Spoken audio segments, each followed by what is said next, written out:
This is Optimal Living Daily, episode 365, Love Needs No Words by Fischer, and I'm Justin Malik. It's episode 365. Holy smokes. You know what that means? It's been a full year of doing this podcast every single day, including weekends and holidays. It's crazy. When I listen back to episode 0 or 1, I sound like a totally different person. I can't believe it's been a year, and I know there are some people who found this show a year ago and are still listening. In fact, the oldest email subscriber to the show still gets my weekly newsletter, and I decided I'd send out a little email to her, and sure enough, she's still listening, so I sent her a copy of the Minimalist book, because why not? It's pretty awesome if you've listened to every episode and have been on this journey with me for a year. But if you're new here, don't feel bad, you're also special to me. And speaking of special, I wanted to do something different for episode 365. In the past, for special episodes like 50 or 100, I've made the episode unique somehow in my own little way, sometimes very unusual, other times just a little different. A couple of those special episodes were 99 and 300. 99 was interesting. I simply read an email that one of my closest friends wrote about losing a loved one, specifically a pet. I saw that email and thought, I think OLD listeners could benefit from this. And shortly after, my cat died, so it even ended up being very applicable and helpful for me personally. And then in episode 300, I shared a great essay titled On Suffering and Surfing by this exact same friend. So who is this very close friend of mine that I've known for over 25 years? He's Dr. Chris Patty, an assistant professor in the Department of Communication at Appalachian State University. He's published a lot around the themes of suffering and compassion. He's an expert in the field. But today's post is not from him, actually. It's from one of his students, which is amazing. And I'll save the information about her for the end, but I'm going to let Dr. P actually share how this came to be. Oh, that rhymed. So here's Dr. Chris Patty with a little introduction. This is Dr. Chris Patty, speaking to you on a snowy day across from Sugar Mountain in North Carolina, and here's how this all originated. While teaching 2 interpersonal communication classes at Appalachian State University in the fall of 2016, Optimal Living Daily published a piece I wrote, titled On Suffering and Surfing. This piece struck at the core of what my classes are about, and so I thought I'd have my students give it a listen. That night, the idea hit. What if I had students craft their own posts for OLD? Having taught college students for more than a decade, I'm always looking for new ways to get them to really care about and invest in their work. Justin's willingness to collaborate with my students at Appalachian State generated more student engagement than I've ever seen in a college class.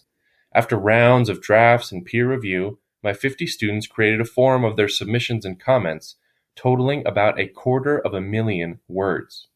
This is the top submission from these classes. And as Justin might say, now let's start optimizing your life. Love Needs No Words by Fischer.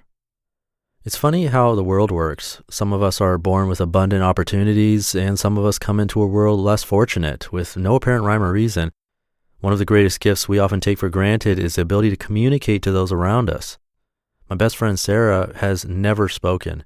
Sarah came into the world with autism, preventing her from articulating her thoughts and feelings. Sarah has fought the odds and created a very effective way of communicating using no words. Her body language replaces spoken language, her eye contact speaks 1,000 words, and her every action has immense meaning. Despite life throwing endless hardships her direction, she is the strongest individual I know who is continuously surpassing life's challenges. The first day I met Sarah is one that I will never forget. I was a nervous freshman in high school, entering a classroom for people with severe disabilities as a peer tutor. This classroom consisted of 7 students, and my role was to provide assistance to the staff and students as necessary. I was instantly filled with love and was overwhelmed with the students who were eager to know this stranger who was about to spend a bunch of time with them. I noticed that over in the corner there was a girl covering her face with her arm over her head. The teachers told me that her name was Sarah, and unlike the others, she would be much harder to get to know. I took that as a challenge and walked over to introduce myself. When she raised her head, I saw the most beautiful smile and vibrant eyes I had ever seen. She captured my heart right then and there. Little did I know that she'd become the most important person in my life. It is because of her I discovered that my passion in life is helping those with disabilities. Sarah shows me that life should not be taken too seriously. Her sense of humor is not in the form of telling jokes, but she makes people laugh in her own unconventional way. She's constantly teasing and pulling pranks on someone, whether they realize it or not. After 4 years of getting to know Sarah, it was time to go to college, and what I was going to miss most was her ability to make me laugh when nobody else could. Not to mention I was a little scared she would forget me because I could never tell if she truly understood me or believed me when I told her I'd be back. So after a couple of months away at school, I went to see my best friend. When I walked into her house, I was greeted first by her mom and both of her brothers, who both have autism as well. Then I saw her standing in the corner of the room with her arm over her head, hiding her face just like the first time I met her. I ran over and squeezed her as tight as I could while telling her how much I missed her. Her grin was almost as big as mine, and when I let her go, she looked me in the eyes and signed one of the few things she is able to: get out. I've seen her tell other people that before, but never me. I couldn't believe that she was telling me to get out after months of not seeing her. All of a sudden, she burst out in laughter, let out a screech, and went stomping down the hallway out of sight. My heart instantly melted. I know that her telling me to get out doesn't seem like the most enduring thing that could have happened, but it was perfect. The laugh, the screech, and her huge smile told me that she missed me just as much as I missed her, even when words could not. In cases like this, Sarah is able to get her point across. There was no mistaking that she was happy and expressing feelings of joy when I came to see her that day. Unfortunately, things are not always so simple. Like all of us, there are days when she is feeling down or something is causing her pain. When this happens, Sarah does the only thing she knows how in order to express that she is not okay. This is usually in the form of screaming, self-abuse, and aggression towards others. When I hear her slamming her head into windows or she is attacking me, I know it is a cry for help. She is communicating to me that something is wrong or something is bothering her and she needs a way out. Each time that this happens, I am reminded how lucky I am. Bruises, scratches, bites, and all, I am the person that gets to hear Sarah's silence. But it goes deeper than that. I remember how lucky I am to have a voice that verbalizes what I need to say and does not rely on all the other aspects of communication to make people understand. In Sarah's case, once the calm after the storm comes, she knows she did something that hurt others. She hates herself for it, even though she was just asking for help. Sarah goes back to her way of effectively communicating and says she is sorry by rubbing her hand on your arm or whatever she hurt. That touch sends more love than any verbal apology ever could.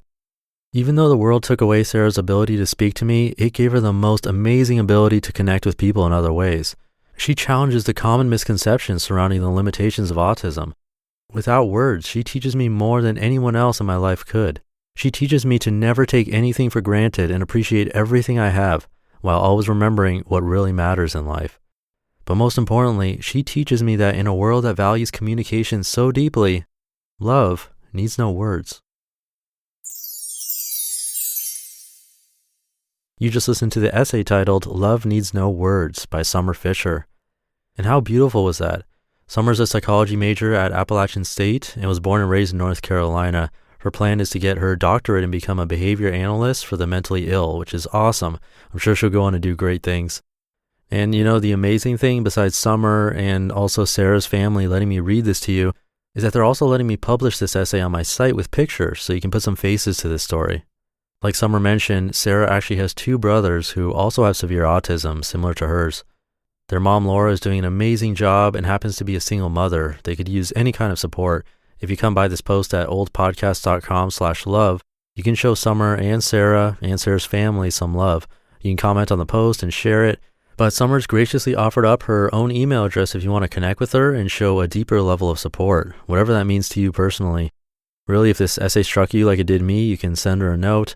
And if there's any way you can help Sarah and her family out, again, you can reach out to Summer by email, which you can find with this essay along with the pictures, again at oldpodcast.com/love.